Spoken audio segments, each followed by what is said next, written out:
Le jour de l'enterrement de mon mari, j'ai été paralysée à cause de la nouvelle que j'ai reçue. Je vous rappelle que je suis une femme, j'ai 4 enfants, donc 2 filles et puis 2 garçons. Et ces 2 filles et ces 2 garçons, je les ai eus dans le mariage. Mon mari a toujours été comme un mec exemplaire, un type d'honneur, un monsieur exemplaire. Mes chères femmes, attendez-vous à tout dans le mariage, dans votre vie que vous voyez là. Ça dit que c'est quand mon mari décède que je découvre les sombres vérités de son passé. Mon mari, comme vous le voyez, j'ai rencontré mon mari quand j'étais très jeune. Je ne vais pas faire très long. Et puis quand je l'ai rencontré, j'avais ma meilleure amie. C'est-à-dire que quand ma meilleure amie s'est mariée, j'étais là. Quand je me suis mariée, elle était là. Elle était déjà comme ma soeur. Ma mère connaissait ses parents et ses parents connaissaient mes parents. C'était déjà comme la famille. Je ne sais pas par où commencer. Donc, quand ça s'est produit, que ça s'est passé comme ça, je refais un flashback dans le passé pour essayer de comprendre comment est-ce que ça a pu en arriver et pourquoi est-ce que ça a pu en arriver là. C'est là que je me rends compte que j'ai été tellement naïve, tellement j'ai fait confiance à mon amie que je ne me suis même pas posé la question une seconde pour savoir qui elle était en réalité. Voilà, ça on m'appelle, je vais faire court le jour du deuil. Vous savez, quand on finit le deuil, on finit tout ça. Mon mari est décédé, je ne sais pas trop, il avait de surpoids, donc il avait beaucoup de poids. C'est ça qu'il a étouffé dans son sommeil et puis il est décédé. Paix à son âme. Même si je l'ai déjà pardonné, qu'il repose en paix. Donc, on m'appelle donc pour faire le tour du deuil. Je finis le tour du deuil comme d'habitude. Vous savez, je pense que quand mon mari est décédé, j'ai commencé à voir un peu, j'ai senti un peu la distance entre ma copine et moi. Mais vous savez, le deuil dans ma tête a fait de telle sorte que je ne gérais pas trop. Vous voyez, je ne me rendais même pas compte en fait. Je faisais que dire qu'elle est où elle est où et les gens répondaient qu'elle n'est pas venue, elle n'est pas venue et tout ça. Mais ça n'a pas trop attiré mon attention. Donc quand on m'appelle, mes enfants avaient déjà compris depuis. Donc quand mes enfants viennent m'appeler que maman t'appelle pour la lecture du testament, comme vous le savez tous très bien, parce que mon mari avait mis dans ses instructions que c'était après directement le deuil, on devait lire le testament. Moi, je m'en fous. À la base, j'ai les enfants avec mon mari, donc je sais que ce sont les biens qu'on a eu ensemble. Si il donne à mon fils ou à ma fille ou à mes enfants, moi, ça ne me gêne en rien. Donc, on commence la lecture du testament. Et quand on a commencé la lecture du testament, j'étais assise. Donc, moi, je n'étais même pas trop par rapport à ça parce que je sais, habituellement, je sais que c'est qui à mon mari et à moi. C'est ça, en fait.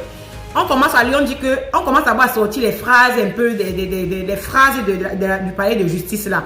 Après, on me dit que, ok, il a donné les instructions très fermes parce qu'il a un enfant, un autre enfant qui a 17 ans. Je regarde d'abord, c'est-à-dire que non, le deuil là m'a d'abord assommé. En dehors de ça, d'abord, j'étais obligée d'affronter la situation. Et mes enfants n'ont pas voulu me dire, mais je pense qu'ils ont compris parce que apparemment, elle a fait son tour du deuil quand moi j'étais assise, j'étais en train de pleurer. Donc, je n'ai même pas vu passer. Je n'étais même pas au courant qu'elle devait faire le tour du deuil. On m'a dit qu'elle est là, elle est en train de faire le tour du deuil. Moi, j'ai maté, je me dis que c'est par rapport à moi. Vous voyez qu'elle voulait s'excuser. Donc, quand elle arrive maintenant, on dit que telle chose, c'est pour mon fils, mon premier fils. Telle chose, c'est pour mon dernier, parce que les 2 premiers et derniers sont les garçons. Et puis maintenant, arrivé on me dit qu'il a laissé 2 terrains et 2 maisons.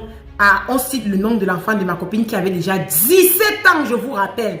Donc, quand on cite le nom de l'enfant, là, moi, je regarde d'abord comme ça, mais comment même si mon mari veut donner quelque chose à l'enfant de ma copine, vous savez, ça a une fois réveillé mes sens. Au moins, il doit me donner mon avis ou au moins, je dois être au courant. Même si il a tellement eu pitié d'elle parce qu'elle était veuve, je rappelle, laissez-moi vous rappeler que comment les femmes peuvent être. Je rappelle que ma copine était veuve. Et qu'elle aussi a eu des enfants avec son mari. Et après son mari, elle a rencontré un homme. Et elle a fait les 2 enfants. Les 2 enfants dont vous parlez là, le premier là, c'était l'enfant de mon mari apparemment. Donc, ma copine a fait un enfant qui avait 17 ans avec mon mari. Et on se parlait tous les jours comme si de rien n'était. Je n'avais jamais su. C'est quand mon mari est décédé que j'ai su ça. D'abord, j'ai commencé à avoir les palpitations. Et on m'a directement transféré à l'hôpital. Donc, comme à l'heure où je vous raconte ça, je suis paralysée dans une chaise pour vous raconter cette histoire et que faites très attention.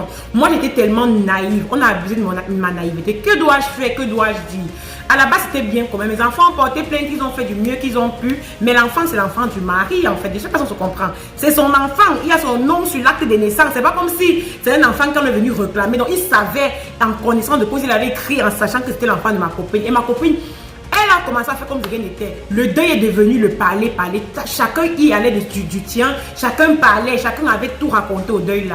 Tellement j'étais dépassée. J'ai fait pratiquement 3 semaines dans le coma à cause de ça. Tellement j'étais dépassée. Mais je me suis dit en fait que dans la vie, il faut s'attendre à tout. Si dans ma tête, je m'étais préparée psychologiquement qu'un jour le mari il va me tromper ou un jour il va me faire ça, je ne serais jamais entrée dans cette situation.